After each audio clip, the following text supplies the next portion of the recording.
the corrupt Sacky Shanghala that is in jail now was the one that amended that law, is the person that used to serve as Attorney General of that Judicial Service Commission. If Sacky can easily manipulate the legislature, he could go to Parliament and even enact and pass law in terms of the Marine Act that him and Esau used for them to be able to have power to allocate fish quotas to their friends and so forth. Amunime alleged that the process of recruiting the new PG is tainted with corruption, as the members of the Judicial Service Commission who will have a hand in appointing the incumbent PG are associates of Sacky Shanghala through his previous appointment as the Attorney General before serving as the Justice Minister. Shanghala is currently in custody as one of the masterminds behind the fish rot scandal. You see, the Prosecutor General is very important because this person is even going to preside over Sacky Shanghala's case.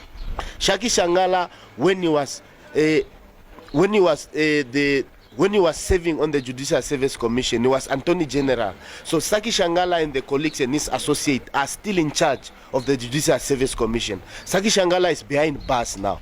His colleagues are going to appoint the Prosecutor General that is going to decide whether Sacky Shanghala is going to be prosecuted or not. So how do we leave such a process in Sacky Shanghala's associate, in Sacky Shanghala's friends, to decide who's going to be Prosecutor General that's going to deal with the file of Sacky Shanghala and the whole fish rot case? That's why we're saying, we're demanding to Chief Justice as the head of the Judicial Service Commission, let the process be transparent, let the process be open. There is no way that we must have secret interview. Anywhere when you apply, interviews are never secret. The Judicial Service Commission, as per Article 88 of the Namibian Constitution, it's clearly a public institution. Nothing is secretive about it. Because this Judicial Service Commission is then going to recommend who are the shortlisted candidates to the head of state, then the president is going to appoint who's going to be the Prosecutor General. Members of the AR recently marched from the Katutura Youth Complex to the Supreme Court in town and thereafter to the residence of the Chief Justice in Eros, where they camped outside his estate for a night, demanding that he receives their petition, whereby they requested that the entire process of recruiting the incumbent PG should be amended and made public. Amunime said that the AR has given the Judicial Service Commission a deadline until the 27th of November 2020 to consider their demands. We gave them a due date of 27 November.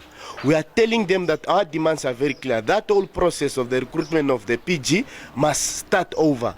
That process have to be conducted through public interviews, because the shocking part is they've even shortlisted a stooge from the SWAPO party organization to say that, look, someone complained, because the requirement when it was initially advertised was 15 years. Someone complained on Twitter, on social media, Ruth Erunga, then they reduced the requirement to 10 years. So what informed them to reduce the advertisement? Because if you advertise for a job, you have to come back to take the public into confidence and say, we've reduced the requirements because none of the people met the requirements that applied. Even Martha Imara, the incumbent PG, applied. So why did they not use the same requirement that they used when they employed Martha Imara? So it's a very shady process. You can see that they want to compromise and put political figures that are going to work on the fish rot case to make sure that they are not going to prosecute those guys that are in jail, that are so guilty or that are arrested for money laundering, corruption and all those things. That's why we gave them until the 27th of November. If nothing is done, we are going to have two approaches. One, we are going to continue with constant protests. So it's a protest that is going to happen Monday, Tuesday, Wednesday until the year. Secondly, we are going to use our lawyers so that we go for agent content addict, because that process can continue. In a press statement issued to the media, the Judicial Service Commission responded by saying that the JSC rejects the unfounded allegations and remains on course to perform its constitutional mandate. Today on One tried to contact the Judicial Service Commission for another response, but efforts proved futile.